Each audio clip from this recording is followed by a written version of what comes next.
कहानी की शुरुआत में हम जैक नाम के एक कैदी को देखते हैं जो पिछले 10 सालों से जेल में है, क्योंकि आज से 10 साल पहले जैक ने एक लड़के को जान से मार दिया था, जिस वजह से जैक को 10 साल की सजा हुई। लेकिन आज जैक की 10 साल की सजा पूरी हो चुकी है और फिर जेल में अपनी सजा काटने के बाद हम जैक को ट्रेन में देखते हैं और वो ट्रेन से अपने गांव की तरफ जा रहा होता है। अब जैक पूरी तरह से बदल चुका है और वो बिल्कुल एक नॉर्मल इंसान की तरह गांव वालों से मिलना चाहता है। साथ ही वो खुद को सुधारने के लिए अपने पास एक डायरी भी रखता है जिसमें उसने लिख रखा है कि वो कभी शराब नहीं पिएगा, न वो कभी फाइट करेगा और न ही कभी रोएगा। अब यहाँ जैक कुछ खाना खाता है और खाना खाने के बाद वो डायरी में खाने का काम काट देता है, यानी कि उसने इस काम को कंप्लीट कर दिया है। अब गांव पहुंचने के बाद वो सबसे पहले अपने स्टेप मॉम के रेस्टोरेंट में जाता है, जहां उसकी सौतेली माँ तो मौजूद नहीं होती, लेकिन उसकी स्टेप सिस्टर रेस्टोरेंट में होती है। दरअसल जैक का इस दुनिया में कोई भी परिवार नहीं है और आज से 10 साल पहले इस होटल की मालकिन ने जैक को अपना बेटा बनाकर अडॉप्ट किया। अब यहाँ जैक की स्टेप सिस्टर को जैक कुछ खास पसंद नहीं आता, इसलिए वो जैक से कहती है कि मॉम अभी यहाँ रेस्टोरेंट में मौजूद नहीं है,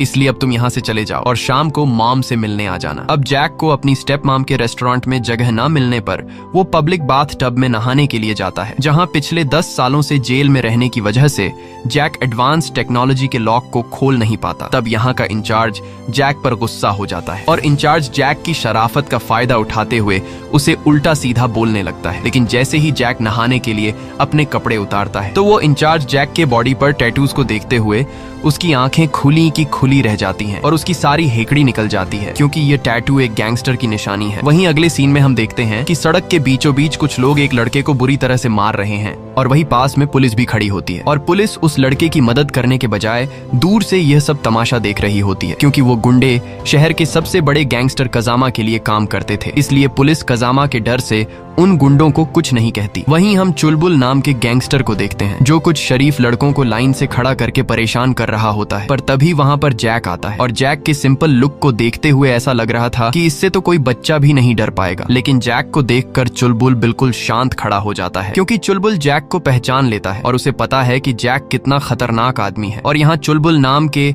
उस गैंगस्टर के जैक को रिस्पेक्ट देते हुए हमें एक बात तो समझ आती है कि जैक अपने समय में कोई हल्का फुल्का गैंगस्टर नहीं था। इसके बाद जैक शहर के एक दूसरे गैंगस्टर के पास जाता है जिसका नाम शिंची है और शिंची जैक का पुराना दोस्त है। यहाँ हमें पता चलता है कि एक टाइम था जब शिंची और चुलबुल दोनों जैक के सामने दुम हिलाते थे। दरअसल ये दोनों जैक के लिए काम करते थे और जैक इन दोनों का बॉस था। लेकिन वक्त इतनी जल्दी बदल गया कि आज शिंची जैक से कहता है कि अगर तुम्हें मदद की जरूरत हो तो मुझे जरूर बताना, मगर जैक अब एक सिंपल जिंदगी जीने के लिए ऐसे लोगों से बिल्कुल भी दूर रहना चाहता है। और यहाँ जैक शिंची को गुड बाय कहकर चला जाता है। लेकिन शिंची जैक के बाहर आने से खुश नहीं था, क्योंकि उसे डर था कि कहीं जैक मुझसे मेरी कुर्सी छीन न ले। इसलिए शिंची जैक पर नजर रखने के लिए अपने कुछ आदमी लगा देता है, क्योंकि शिंची को अभी भी यकीन नहीं हो रहा था कि इस शहर पर राज करने वाला यह आदमी आज इतना कैसे बदल गया है। अब जैसे ही शाम होती है तो जैक अपने स्टेप मॉम के रेस्टोरेंट पर जाता है, जहां उसकी स्टेप सिस्टर जैक को देखकर अपनी माँ को आवाज देती है और जैक की स्टेप मॉम जैक को देखकर बहुत खुश हो जाती है और दौड़ते हुए आकर जैक को गले लगाती है। इसके बाद ये तीनों खाने के टेबल पर बैठते हैं और यहाँ रेस्टोरेंट की मालकिन जैक को अपने हाथों से खाना खिलाती है। अब वैसे तो जैक उसका अपना सगा बेटा नहीं था, लेकिन वो जैक को अपने सगे बेटे से भी ज्यादा प्यार करती है। लेकिन जैक की स्टेप सिस्टर को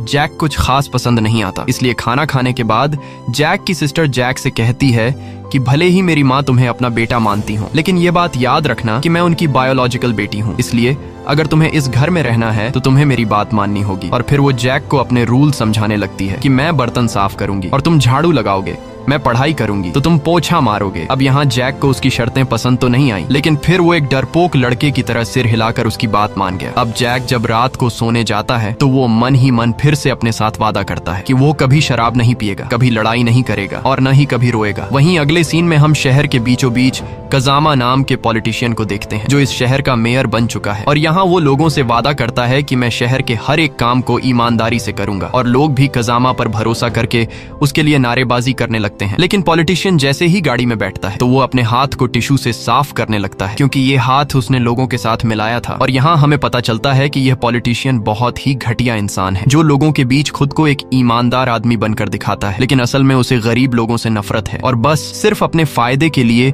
लोगों के बीच नाटक करके उनका विश्वास जीत लेता है। और साथ ही हमें यह भी पता चलता है कि यह पॉलिटिशियन मेयर होने के साथ साथ शहर में एक गैंग भी चलाता है और शिंची और चुलबुल इस पॉलिटिशियन के लिए काम करते जाते हैं। अगले दिन जैक अपने बॉडी से टैटू रिमूव करने के लिए डॉक्टर के पास जाता है, लेकिन यहाँ डॉक्टर जैक की बॉडी पर इतने बड़े टैटूज को देखते हुए कहता है कि इन सब टैटूज को रिमूव करने के लिए हमें तुम्हारा लेजर ट्रीटमेंट करना पड़ेगा, जिसमें तुम्हारा बहुत पैसा खर्च होगा। इसलिए डॉक्टर जैक को मशवरा देता है कि तुम इन टैटू को अपने बॉडी से न हटाओ तो ही अच्छा है, क्योंकि यह टैटू हटाने के बाद तुम्हारी बॉडी पर निशान बन जाएंगे, जिससे तुम्हारी बॉडी और भी बुरी नजर आएगी। अब यहाँ जैक डॉक्टर की बात को मानते हुए अपनी बॉडी से टैटूज को नहीं हटाता। अगले सीन में हम जैक की मदर को देखते हैं, जो सीधा पॉलिटिशियन के ऑफिस में जाती है। दरअसल पॉलिटिशियन जैक की मॉम का रेस्टोरेंट खरीदने के चक्कर में है और रेस्टोरेंट की जगह पर एक मॉल बनाना चाहता है, और रेस्टोरेंट के आसपास जितनी भी दुकानें हैं उन सभी दुकानों के ओनर्स ने पॉलिटिशियन को अपनी जगह बेच दी है। अब बस सिर्फ जैक की मॉम का रेस्टोरेंट बचा है, लेकिन यहाँ जैक की मॉम पॉलिटिशियन को साफ साफ इनकार कर देती है कि मैं किसी भी कीमत पर अपना रेस्टोरेंट नहीं बेचूंगी। ये सुनकर पॉलिटिशियन गुस्सा हो जाता है और वो जैक की माँ के रेस्टोरेंट को किसी भी तरह से हासिल करना चाहता है, क्योंकि पॉलिटिशियन ने बाकी लोगों से जो जमीन खरीदी है उसके बिल्कुल बीच में जैक की मॉम का रेस्टोरेंट है। इसलिए जब तक पॉलिटिशियन जैक की मॉम का रेस्टोरेंट खरीद नहीं पाता तब तक वो शॉपिंग मॉल नहीं बना सकता। इसलिए पॉलिटिशियन जैक की मॉम को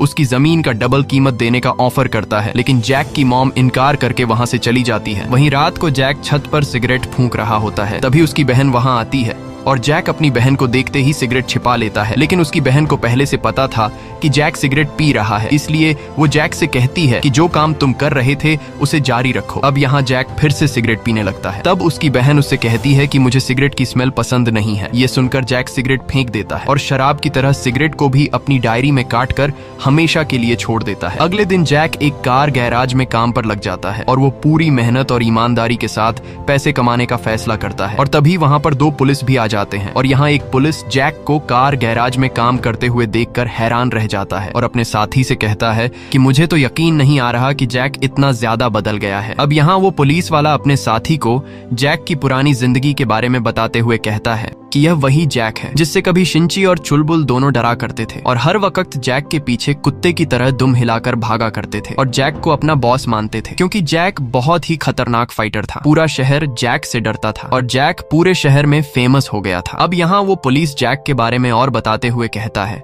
कि वैसे तो जैक एक बहुत ही अच्छा फाइटर था, लेकिन जब वो शराब पी लेता था तब वो और ज्यादा खूंखार हो जाता और फिर जो कोई भी उसके सामने आता तो जैक उसे बुरी तरह से पीट देता। एक बार जब जैक शराब के नशे में था तब उस पर 6 लोगों ने मिलकर हमला किया और वो 6 लोग पॉलिटिशियन कजामा ने जैक को मारने के लिए भेजे थे, लेकिन जैक अकेले ही एक एक करके उन सभी लोगों को बुरी तरह से पीटने लगा। और इस दौरान जैक के दोनों साथी चुलबुल और शिंची जैक की मदद करने के बजाय साइड पर खड़े होकर यह सब देख रहे थे। और फाइट के दौरान जैक ने एक लड़के को तो इतने बुरे तरीके से मारा कि उसकी जान ही चली गई और फिर उस लड़के की मौत के जुर्म में जैक को 10 साल की सजा हुई। और जैक के जेल जाने के बाद चुलबुल और शिंची जैक के बने बनाए बिजनेस का फायदा उठाकर शहर पर हुकूमत करने लगे, लेकिन इस खेल का मास्टरमाइंड पॉलिटिशियन कजामा था। और फिर पॉलिटिशियन ने चुलबुल और शिंची को उसके गैंग में शामिल होने की ऑफर दी। अब चुलबुल और शिंची जैक की तरह बहादुर नहीं थे कि यह दोनों पॉलिटिशियन से लड़ पाते, इसलिए यह दोनों पॉलिटिशियन के लिए काम करने लगे और तब से यह दोनों पॉलिटिशियन के पालतू बने हुए हैं। वहीं हम जैक की बहन को क्लासरूम में देखते हैं, जहां मैथ के सब्जेक्ट के दौरान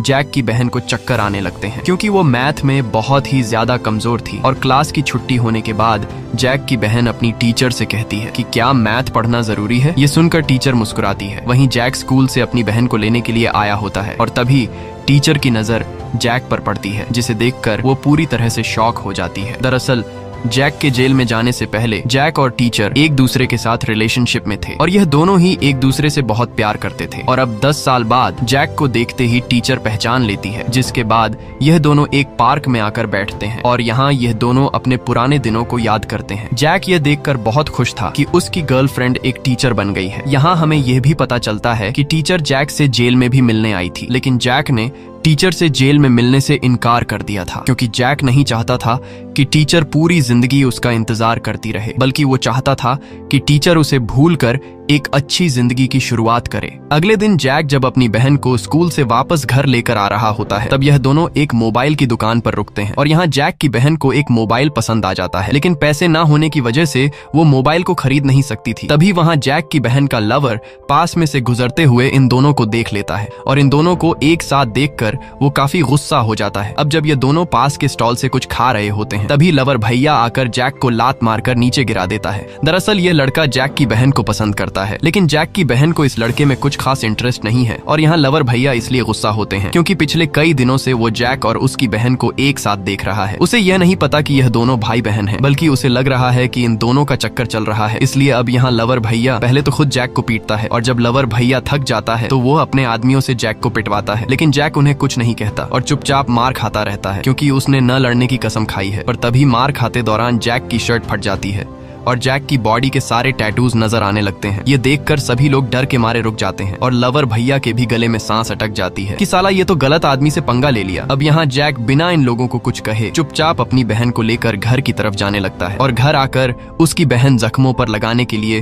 उसे मरहम पट्टी देती है। और यहाँ हम देखते हैं कि आज जो कुछ हुआ उससे जैक की बहन को अपने भाई के लिए बहुत बुरा लगा, और जिस तरह पहले उसकी जैक से नहीं बनती थी, अब वो जैक को अपना भाई मानने लगी है और जैक के साथ रहना उसे काफी अच्छा लगने लगा है। वहीं दूसरी तरफ हम पॉलिटिशियन को देखते हैं जिसने चुलबुल और शिंची को बुलाया होता है, और यहाँ पॉलिटिशियन जैक की माँ का रेस्टोरेंट न बेचने की वजह से परेशान होता है। इसलिए वह चुलबुल और शिंची से कहता है कि अगर तुम दोनों में से किसी ने मेरे लिए उस रेस्टोरेंट वाली जगह खाली करके दी तो उस आदमी को मैं इस गैंग का अगला लीडर बना दूंगा। अब यहाँ चुलबुल उस काम के लिए हाँ कर देता है, और फिर अगले ही दिन चुलबुल अपने कुछ आदमियों के साथ जैक की मॉम के रेस्टोरेंट में घुस जाता है और तोड़ फोड़ मचाने लगता है। और यहाँ जैक टेबल पर बैठकर खाना खा रहा होता है, लेकिन जैसे ही चुलबुल की नजर जैक पर पड़ती है तो वो कपकपाती हुई आवाज में अपने बंदों को रुक जाने को बोलता है, क्योंकि उसे नहीं पता होता कि यह रेस्टोरेंट जैक की मॉम का है। और यहाँ जैक चुलबुल को गर्दन से पकड़कर उससे कहता है कि यह रेस्टोरेंट मेरी माँ का है, इसलिए अब सीधा चुपचाप यहाँ से चले जाओ और मैं फिर से तुम्हें दोबारा यहाँ न देखूं। अब डर के मारे चुलबुल चुपचाप अपने आदमियों के साथ जैक की मॉम के रेस्टोरेंट से बाहर निकल आता है। अगले दिन पॉलिटिशियन जब जैक की मॉम के रेस्टोरेंट के सामने से गाड़ी में गुजर रहा होता है तो वो देखता है कि यह रेस्टोरेंट अभी तक खाली नहीं हुआ, और यह देखकर पॉलिटिशियन को बहुत गुस्सा आ जाता है। और तब यहाँ पॉलिटिशियन का ड्राइवर पॉलिटिशियन को बताता है कि जैक जेल से बाहर आ चुका है और यह रेस्टोरेंट जैक की माँ का है। ये सुनकर पॉलिटिशियन घबरा जाता है, क्योंकि उसे अभी तक पता नहीं था कि जैक इस वक्त आजाद घूम रहा है। वहीं जैक को कार गैराज में काम करते हुए अपनी पहली सैलरी मिल जाती है, और वो अपनी पहली सैलरी से अपनी माँ के लिए जूते खरीदता है। और जैक की मॉम उन जूतों को देखकर काफी खुश हो जाती है और पहली बार अपने बेटे का दिया हुआ गिफ्ट देखकर वो इमोशनल हो जाती है। तब यहाँ जैक की सिस्टर जैक से इशारों में कहती है कि अबे पागल, माँ इमोशनल हो गई है, इसलिए जल्दी से माँ को गले लगो। अब यहाँ जैक हिम्मत करके माँ को गले लगता है और माँ भी खुशी से जैक को गले लगा लेती है। लेकिन यहाँ जैक की बहन खुश नहीं थी, क्योंकि जैक अपनी बहन के लिए कोई गिफ्ट नहीं लेकर आया था। इसलिए जैक की बहन नाराज होकर छत पर चली जाती है। तब यहाँ जैक पीछे से आता है और हमें पता चलता है कि जैक अपनी बहन के लिए भी गिफ्ट लाया है, और वो गिफ्ट कुछ और नहीं बल्कि कुछ दिन पहले जैक की बहन को पसंद आया हुआ मोबाइल होता है। यह देखकर जैक की बहन खुश तो हो जाती है, लेकिन वो इतने महंगे गिफ्ट को लेने से इनकार कर देती है और साथ ही जैक पर रोब जताते हुए कहती है कि तुम गिफ्ट देकर मेरी माँ को तो खरीद सकते हो, लेकिन मुझे नहीं। अब जब वह नखरे दिखाने लगी तो जैक कहता है कि ठीक है, अगर तुम यह गिफ्ट नहीं लेना चाहती हो तो मैं इसे अपने पास रख लेता हूँ। यह कहकर जैक नीचे चला जाता है, लेकिन तभी उसकी सिस्टर उसके लिए चाय लेकर आती है, और जैक अपनी बहन के चेहरे को देखकर समझ जाता है कि ये लड़की किस चीज के बदले चाय लेकर आई है। और फिर जैक उसे वो मोबाइल दे देता है, जिसे पाकर जैक की सिस्टर काफी खुश होती है और अपनी फोटोज लेने लगती है। अगले दिन वो जब जैक की फोटो ले रही होती है तभी उसकी नजर जैक की जेब में पड़ी डायरी पर पड़ती है, जिसे देखते ही वो जैक से छीन लेती है। और यहाँ वो डायरी में जैक के रूल्स को पढ़ते हुए उसे पता चलता है कि जैक ने डायरी में फैमिली के साथ पिकनिक पर जाना भी लिखा है। ये देखकर जैक की सिस्टर जैक को मना लेती है कि हम ये पिकनिक वाला काम सबसे पहले करेंगे। और फिर अगले ही दिन जैक अपनी माँ और बहन के साथ पिकनिक पर चला जाता है, जहाँ ये लोग काफी एंजॉय करते हैं और ढेर सारी फोटोज खींचते हैं। और ये दिन इन तीनों के लिए एक यादगार दिन बन जाता है। अब रात को पॉलिटिशियन का ड्राइवर जैक से मिलने आता है, और ये बंदा जैक का पुराना और एक अच्छा दोस्त होता है। अब वैसे तो ये आदमी तो पॉलिटिशियन का ड्राइवर है, लेकिन जैक का पुराना दोस्त होने की वजह से वो जैक को समझाता है कि तुम जिस पॉलिटिशियन के साथ पंगा ले रहे हो वो बहुत ही ज्यादा खतरनाक आदमी है। वो तुम्हारी माँ का रेस्टोरेंट हासिल करने के लिए तुम्हारी फैमिली को भी नुकसान पहुंचा सकता है, इसलिए तुम काफी संभल कर रहे हो। वहीं चुलबुल और शिंची साथ बैठे होते हैं और ये दोनों फैसला करते हैं कि हम दोनों मिलकर जैक की माँ का रेस्टोरेंट खाली करवाएंगे, क्योंकि पॉलिटिशियन बहुत ज्यादा गुस्सा है। इसलिए अगर जल्द ही हम दोनों ने वो रेस्टोरेंट खाली नहीं करवाया तो पॉलिटिशियन हमारी जगह किसी दूसरे बंदे से ये काम करवा कर उस दूसरे बंदे को गैंग का लीडर बना देगा। और अगले दिन जब जैक काम पर जाता है। तब मौके का फायदा उठाते हुए चुलबुल एक बार फिर से जैक की मॉम के रेस्टोरेंट पर हमला कर देता है और सामान को तोड़कर बाहर फेंकने लगता है। वहीं बाहर नली पुलिस भी खड़ी होती है, लेकिन पॉलिटिशियन के डर से पुलिस कुछ भी नहीं कर पाती। यहाँ चुलबुल जैक की माँ को धमकी देता है कि अगर तुमने ये रेस्टोरेंट खाली नहीं किया तो हम तुम्हें मार देंगे। इसी दौरान जैक की सिस्टर भी वहाँ पहुँच जाती है। अब यहाँ पहले तो वह खुद गुंडों को तोड़फोड़ करने से रोकती है, लेकिन जब गुंडे नहीं रुकते तो वह दौड़ते हुए सीधा जैक के पास कार गैराज में पहुंच जाती है, जहां वह जैक को सारी बात बता देती है कि पॉलिटिशियन के लोगों ने फिर से हमारे रेस्टोरेंट पर हमला किया है। ये सुनकर जैक जल्दी से अपनी माँ के रेस्टोरेंट में पहुंचता है, लेकिन उसके पहुंचने से पहले ही वह गुंडे रेस्टोरेंट में तोड़फोड़ करके चले गए होते हैं। अब ये सब देखकर जैक सीधा पॉलिटिशियन के पास जाता है और उससे कहता है कि मैंने फाइट करना छोड़ दिया है, अब मैं एक शरीफ आदमी की तरह जिंदगी गुजार रहा हूँ, इसलिए मुझे दोबारा फाइट करने पर मजबूर न करो और हमें सुकून से रहने दो। ये कहकर जैक वहाँ से चला जाता है। अब यहाँ पॉलिटिशियन को पता चल गया होता है कि जैक 10 साल पहले एक खतरनाक गैंगस्टर हुआ करता था, जिसे मैंने मारने के लिए अपने 6 लोग भेजे थे, लेकिन जैक ने उन 6 लोगों को बुरी तरह से पीटा और एक लड़के को तो जान से मार डाला, जिस वजह से जैक को 10 साल की सजा हुई। और अब यहाँ पॉलिटिशियन समझ जाता है कि जब तक मैं जैक को रास्ते से हटा नहीं देता तब तक मैं रेस्टोरेंट को हासिल नहीं कर सकता। इसलिए पॉलिटिशियन अपने कुछ गुंडों को कॉल करके जैक को फिर से जेल में डालने का प्लान बनाता है, और अगर एक बार जैक जेल में चला गया तो उसका काम आसान हो जाएगा। और अगले दिन जब जैक कार गैराज में काम कर रहा होता है, तभी उसके पास पॉलिटिशियन के भेजे हुए गुंडे गाड़ी में आ जाते हैं और यहाँ वो गुंडे जैक से कहते हैं कि हमें अपनी गाड़ी में एक जहाज की तरह विंग्स लगवाने हैं। ये सुनकर जैक मुस्कुराता है। दरअसल ये गुंडे प्लान के मुताबिक जैक से लड़कर उसे झगड़ा करने के जुर्म में जेल में डालना चाहते थे, जिसके लिए उन्होंने पहले से पुलिस की गाड़ी कुछ दूरी पर खड़ी कर रखी थी। और यहाँ ये लोग जैक पर हमला कर देते हैं और उसे बुरी तरह से पीटने लगते हैं। और यहाँ गुंडे जैक को बार बार उकसाने लगते हैं ताकि वो इन पर हाथ उठाए, और फिर पुलिस आकर जैक को मारपीट के इल्जाम में जेल ले जाए। लेकिन जैक उन लोगों पर पलटवार नहीं करता और चुपचाप मार खाता है। वहीं पुलिस की गाड़ी के पास खड़े 2 गुंडे पुलिस से कहते हैं कि जाओ और जैक को पकड़कर जेल में डाल दो। लेकिन यहाँ पुलिस भी गुंडे से कहती है कि हम सिर्फ पीटने के लिए जैक को जेल में नहीं डाल सकते, अगर जैक तुम में से किसी पर हाथ उठाए तब जाकर हम जैक को पकड़ लेंगे। और इस तरह से जैक को जेल में डालने की इनकी प्लानिंग फ्लॉप हो जाती है। अब रात को जैक जब अपनी माँ के साथ रेस्टोरेंट में होता है, तभी वो लड़का जो जैक की बहन को पसंद करता था वो रेस्टोरेंट के अंदर आता है, और वो लवर भैया जान गया था कि जैक कौन है, इसलिए वो जैक की माँ को बुरा भला कहते हुए बताता है कि आखिर तुम कैसी औरत हो, जिस लड़के ने तुम्हारे बेटे को मार दिया आज तुमने उसे अपना बेटा बना लिया, पता नहीं आखिर तुमने अपने बेटे के हत्यारे को कैसे अपना बेटा मान लिया है। ये सुनकर जैक उस लड़के को गले से पकड़ लेता है, लेकिन अब देर हो चुकी थी क्योंकि यह बात जैक की स्टेप सिस्टर ने सुन ली थी। दरअसल 10 साल पहले जैक ने जिस लड़के को मारा था वो लड़का इस रेस्टोरेंट की मालकिन का बेटा था, और उस लड़के को मारने के जुर्म में जैक को 10 साल की सजा हुई थी। अब रात को जैक की सिस्टर अपनी माँ से पूछती है कि आखिर तुमने मेरे भाई के कातिल को अपना बेटा क्यों बनाया, जिस पर उसकी माँ बताती है कि इसमें सारी गलती जैक की नहीं थी, क्योंकि तुम्हारा भाई पॉलिटिशियन के कहने पर जैक को मारने के लिए गया था, लेकिन जैक से लड़ते दौरान तुम्हारे भाई की मौत हुई, और तुम्हारे भाई को मारने के बाद जैक बहुत ज्यादा उदास था, क्योंकि वो तुम्हारे भाई को जान से मारना नहीं चाहता था, बल्कि जैक ने तो खुद के बचाव के लिए तुम्हारे भाई पर वार किया। और फिर जब मैं जैक से मिलने जेल गई तो वहाँ जैक मेरे सामने इतना रोया कि उसके रोने की आवाज कई महीनों तक मेरे कानों में गूंजती रही, क्योंकि जैक को अपने किए पर पछतावा था। और जैक ने जेल में रो रो कर मुझसे माफी मांगी कि मैं तुम्हारे बेटे को मारना नहीं चाहता था, लेकिन ये सब मेरे से अनजाने में हुआ, और फिर मैंने जैक को माफ कर दिया, क्योंकि वहाँ मैंने देखा कि जैक मेरे बेटे की तरह ना समझ है और उसने जो कुछ किया वो एक एक्सीडेंट था। और फिर मैंने जैक को अडॉप्ट करके अपना बेटा बना लिया, क्योंकि मुझे लगा कि अगर वो मेरे साथ रहेगा तो मुझे उसके रूप में अपना बेटा मिल जाएगा। वहीं रात को जैक छत पर उदास खड़ा होता है, क्योंकि उसकी सच्चाई सामने आने के बाद उसे नींद नहीं आ रही होती है। तब यहाँ उसकी सिस्टर उसके पास आती है और जैक अपनी स्टेप सिस्टर से माफी मांगते हुए कहता है कि मैं तुम लोगों को छोड़कर यहाँ से दूर चला जाऊंगा, क्योंकि मैं तुम्हारे भाई का कातिल हूँ, इसलिए तुम अपनी माँ का ख्याल रखना। ये सुनकर जैक की सिस्टर जैक पर गुस्सा करती है और जैक से कहती है कि मेरी माँ तुमसे खुद के बेटे से ज्यादा प्यार करती है और तुम हमें छोड़कर जा रहे हो, अगर तुम चले गए तो हम बिल्कुल अकेले रह जाएंगे। और मेरी माँ जो पहले ही अपने बेटे के जाने का दर्द झेल चुकी है और तुम्हारे जाने के बाद वह पूरी तरह से टूट जाएगी। इसके बाद वो बताती है कि जब मैं छोटी थी तब मेरा भाई मेरी माँ को पैसों के लिए बहुत मारता था, और जिस दिन तुमने मेरे भाई को मारा उस दिन मैं बहुत ज्यादा खुश थी, क्योंकि मैं समझ गई थी कि अब मेरी माँ को मारने वाला कोई भी नहीं है। और यहाँ हमें पता चलता है कि इस लड़की का सगा भाई बहुत ही खराब इंसान था। वह पैसों के लिए अपनी माँ को मारता था और वो क्राइम और नशे की दुनिया में पूरी तरह से डूब गया था। और यहाँ जैक की स्टेप सिस्टर जैक से कहती है कि उस दिन तुमने खुद को बचाने के लिए मेरे भाई को मारा। अगर तुम मेरे भाई को नहीं मारते तो वो तुम्हें मार देता, इसलिए इसमें तुम्हारी कोई गलती नहीं। अब अपनी बहन की इतनी प्यारी बातें सुनकर जैक घर को छोड़ने का फैसला कैंसिल कर देता है। वहीं अगले दिन जैक की माम कुछ सबूत लेकर पॉलिटिशियन के पास जाती है और उससे कहती है कि मुझे पता है कि तुमने ही 10 साल पहले मेरे अपने सगे बेटे को जैक को मारने के लिए भेजा था, लेकिन उसमें मेरा बेटा मारा गया। दरअसल 10 साल पहले पॉलिटिशियन ने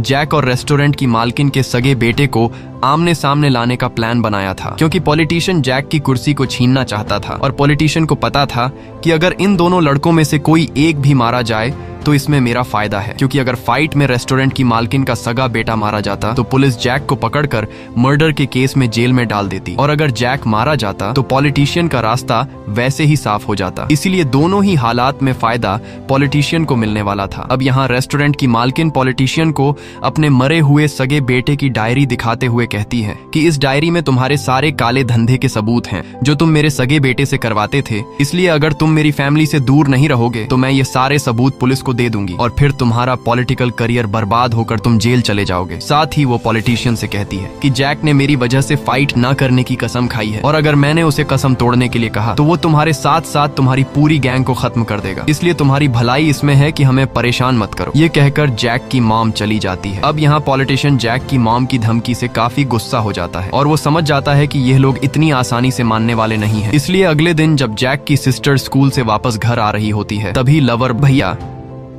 जो अब पॉलिटिशियन के गैंग में शामिल हो चुका है, वो एक ईंट से जैक की बहन का सिर फोड़ देता है, जिससे जैक की बहन बेहोश होकर नीचे गिर जाती है। इसके बाद जैक की बहन को हॉस्पिटल में एडमिट कर दिया जाता है, जहां उसकी हालत काफी ज्यादा खराब होती है। अब यहाँ रेस्टोरेंट की मालकिन समझ जाती है कि पॉलिटिशियन किसी भी हाल में ये रेस्टोरेंट हमसे छीनना चाहता है और अगर हमने रेस्टोरेंट को बेचने से इनकार किया तो पॉलिटिशियन हमें और भी नुकसान पहुंचा सकता है। इसलिए अब रेस्टोरेंट की मालकिन और जैक पॉलिटिशियन पर रेस्टोरेंट बेचने का फैसला कर लेते हैं, जिसके बाद जैक सीधा पॉलिटिशियन के पास जाता है और उससे कहता है कि हम रेस्टोरेंट को बेचने के लिए तैयार हैं। लेकिन पॉलिटिशियन बहुत ही घटिया इंसान था, वो अब फ्री में इनसे रेस्टोरेंट हासिल करना चाहता था। इसलिए पॉलिटिशियन यहाँ तो जैक से कह देता है कि ठीक है, अब से मैं तुम्हारी फैमिली को परेशान नहीं करूंगा। लेकिन जब जैक अपनी बहन को हॉस्पिटल में देखने के लिए जाता है तब मौके का फायदा उठाते हुए पॉलिटिशियन के लोग जैक की माँ के रेस्टोरेंट में पहुंच जाते हैं, जहाँ जैक की माँ इस रेस्टोरेंट को छोड़ने के लिए अपना सामान पैक कर रही होती है। तभी पीछे से शिंची आकर जैक की माँ के मुंह पर हाथ रख देता है और उसका गला दबाकर बड़ी बेरहमी से जैक की माँ को मार डालता है। अब जैक की माँ को मारने के बाद ये लोग रेस्टोरेंट के कागजों पर जैक की माँ का अंगूठा लगवा लेते हैं और फिर ये लोग जैक की माँ को छत से लटका देते हैं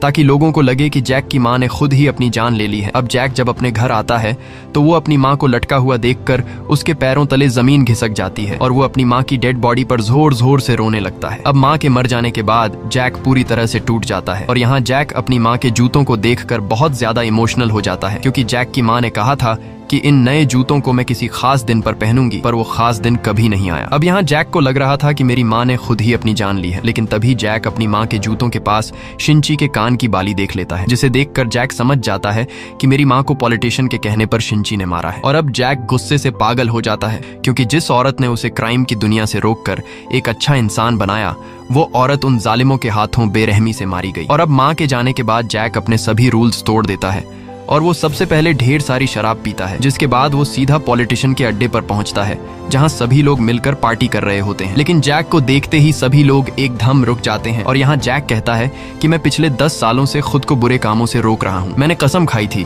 कि चाहे मेरे साथ कोई कितना ही बुरा क्यों ना करे, मैं उस पर हाथ नहीं उठाऊंगा, और ये कसम मैंने अपनी माँ की वजह से खाई थी, लेकिन तुम लोगों ने मेरी माँ को मारकर मुझे कसम तोड़ने पर मजबूर कर दिया। तब यहाँ शिंची कहता है कि तुम्हारी माँ की मौत के बारे में सुनकर काफी दुख हुआ। ये सुनकर जैक शिंची की कान की बाली उसकी तरफ फेंक कर कहता है कि मैं ध्यान रखूंगा कि तुम्हारा दुख कम न हो जाए। इसके बाद जैक पॉलिटिशियन के ड्राइवर ली को कहता है कि अगर तुम मरना नहीं चाहते तो तुम बाहर जा सकते हो। ये सुनकर ली जल्दी से बाहर जाने लगता है और बाहर जाते हुए ली जैक से उसकी जान बख्शने के लिए थैंक यू कहता है। जैक ली को बाहर इसलिए जाने देता है क्योंकि ली ने कई बार जैक की मदद की थी। और ली के बाहर जाने के बाद जैक सामने खड़े सभी लोगों से कहता है कि तुम में से किस आदमी ने मेरी बहन पर हमला किया था। तब यहाँ लवर भैया कहता है कि मैंने किया था, बताओ क्या कर लोगे तुम। और फिर लवर भैया आगे बढ़ते हुए जैक पर हमला करने लगता है, लेकिन जैक बड़ी बेरहमी से एक ही झटके में लवर भैया की हड्डियां तोड़कर उसे मार देता है। इसके बाद जैक दरवाजे के पास फैले हुए पेट्रोल में लाइटर फेंककर आग जला देता है, जिससे बाहर निकलने का इकलौता रास्ता बंद हो जाता है और अब यहाँ से बाहर कोई भी नहीं निकल सकता। और फिर जैक एक एक करके पॉलिटिशियन के कई सारे गुंडों को मार गिराता है। यहाँ जैक इतनी फुर्ती से लड़ रहा होता है कि वो किसी के भी कंट्रोल में नहीं आता और वो पूरी तरह से पागल होकर पॉलिटिशियन के गुंडों पर जानलेवा हमले करने लगता है। अब कई सारे गुंडों को मारने के बाद जैक चुलबुल को पकड़ता है और उसे तब तक गले से दबोच कर रखता है जब तक उसकी जान नहीं चली जाती। चुलबुल को मारने के बाद जैक शिंची को पकड़ता है और जिस तरह शिंची ने जैक की मां को मारा था, यहाँ जैक भी शिंची का गला अपने हाथों से दबाकर उसे मार देता है। और अब बचा था जैक की मां का असली कातिल पॉलिटिशियन, और यहाँ पॉलिटिशियन जैक का ये खूनखार रूप देखकर भागने लगता है, लेकिन जैक उसका पीछा नहीं छोड़ता। और फिर जैक पॉलिटिशियन को पकड़कर एक लोहे के रोड से उसके सिर पर कई वार करके पॉलिटिशियन को मार देता है। अब पॉलिटिशियन को मारने के बाद जैक उसी क्लब में बैठ जाता है और अपनी मां को याद करके रोने लगता है, क्योंकि इन लोगों ने उसे फिर से वही इंसान बना दिया जो न बनने की उसने कसम खाई थी। इसी के साथ यह कहानी खत्म हो जाती है। अगर आपको यह वीडियो अच्छी लगी हो तो हमारे चैनल को सब्सक्राइब और वीडियो को लाइक जरूर कीजिएगा।